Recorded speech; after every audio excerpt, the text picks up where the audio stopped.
매일 성경과 함께하는 오늘의 큐티 시간입니다.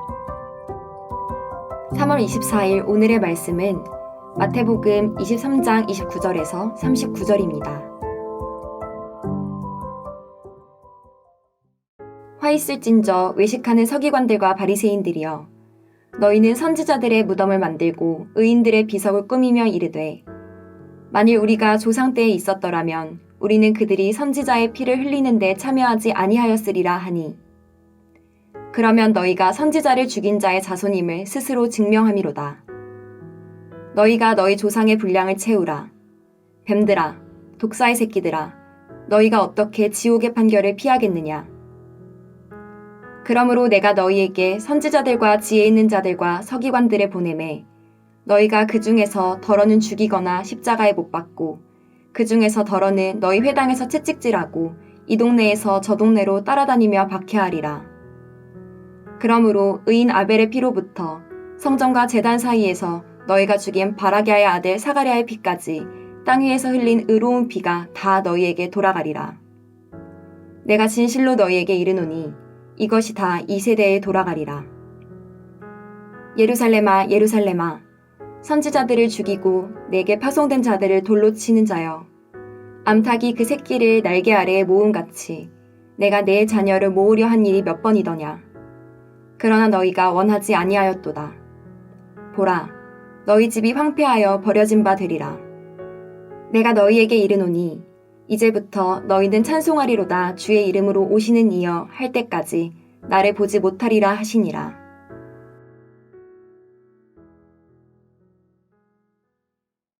오늘 본문은 7가지 화 중 7째 화를 다룹니다. 그리고 이어서 7째 화에 뒤이은 결론부로 이 세대와 예루살렘에 대한 심판 예언이 이어집니다. 7째 화는 지옥의 심판을 피할 수 없다는 마지막 화 선언으로 정점에 이릅니다. 서기관들과 바리새인들은 선지자들과 의인들의 무덤을 만들고 비석을 꾸몄습니다. 그리고 이런 행동으로 자신들이 선지자들의 가르침에 동의한다고 생각했습니다. 하지만 예수님이 보시기에 그런 행동은 위선에 불과할 뿐이었습니다. 무덤과 비석을 꾸미면서 겉으로는 선지자들과 의인들을 공경하지만 정작 삶에서는 그들의 가르침에 배치되는 행동을 일삼았기 때문입니다. 물론 서기관들과 바리새인들이 구약 시대에 하나님이 이스라엘에게 보내신 선지자들과 의인들을 죽인 것은 아닙니다. 하지만 그들은 지금 하나님이 자신들에게 보내신 그리스도와 그분의 제자들을 거절하고 배척함으로써 결국 조상들의 잘못에 동참하고 있는 것입니다. 죽은 사역자들을 공경하는 것처럼 보이려는 그 행동은 어쩌면 지금 살아있는 하나님의 사역자들을 배척하는 행동을 감추기 위한 위선에 불과할 뿐이고, 그들은 자신들 앞에 있는 하나님의 사역자들을 배척함으로써 하나님에 대한 조상들의 반역의 남은 분량을 채워가고 있었던 것입니다. 33절에는 7가지 화의 최종 결론이 나옵니다. 뱀들아, 독사의 새끼들아, 너희가 어떻게 지옥의 판결을 피하겠느냐. 7화에 묘사된 서기관들과 바리새인들의 해악은 사람들을 그릇된 길로 인도하고 마침내 그들을 지옥으로 빠뜨리는 뱀처럼 교활하고 독사처럼 치명적인 것으로 드러났습니다. 그러니 이제 그들에게 남은 것은 지옥의 심판뿐입니다. 34절부터 36절에서 예수님은 7화의 연속 선상에서 이 세대에게 임하게 될 의로운 피로 인한 심판을 예고하십니다.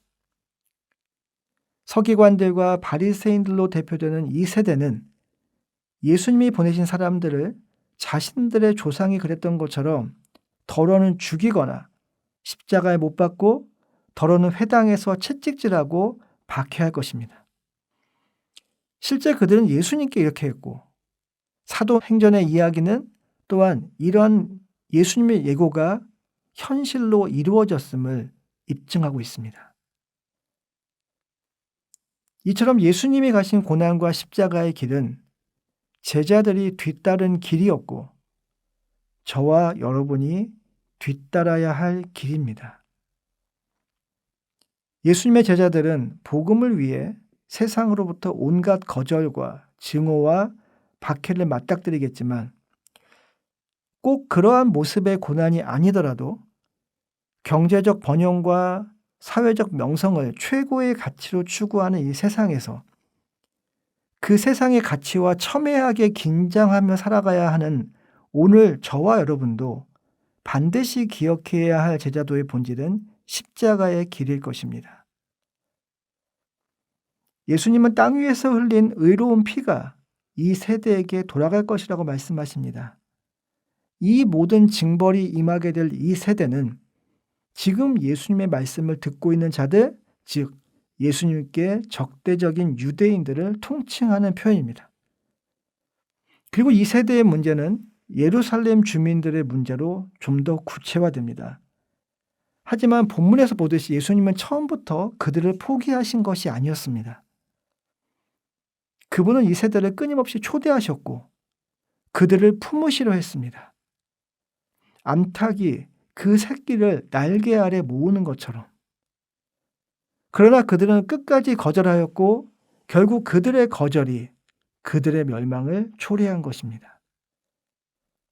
하나님이 보내신 메시아를 끝까지 거절한 예루살렘 백성의 성전은 더 이상 하나님이 임재하시는 하나님의 집이 아니라 그저 너희 집일 뿐입니다.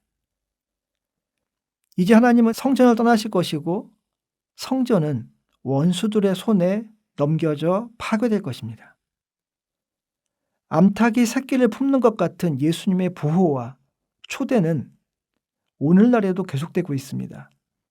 교회 밖에서뿐 아니라 어쩌면 교회 안에서도 예수님은 계속 우리를 부르시고 우리를 품으시는 것일지도 모르겠습니다. 어쩌면 그 초대는 지금 저와 여러분을 향하고 있을지도 모릅니다. 그리고 우리를 통해 누군가를 향하고 있을지도 모릅니다. 저와 여러분의 오늘 하루가 예수님의 초대에 반응하는 하루이길 바랍니다. 또한 누군가를 향한 예수님의 초대, 예수님의 메시지가 되기를 바랍니다. 기도하겠습니다. 세상을 구원하기 위해, 세상을 회복하기 위해 지금도 그 세상을 품으시고 초대하시는 예수님을 기억합니다. 오늘도 말씀으로 우리를 품으시는 주님의 사랑에, 말씀으로 우리를 초대하시는 주님의 그 음성에 응답하는 우리의 삶이 되게 하여 주시옵소서. 예수님의 이름으로 기도하였습니다. 아멘.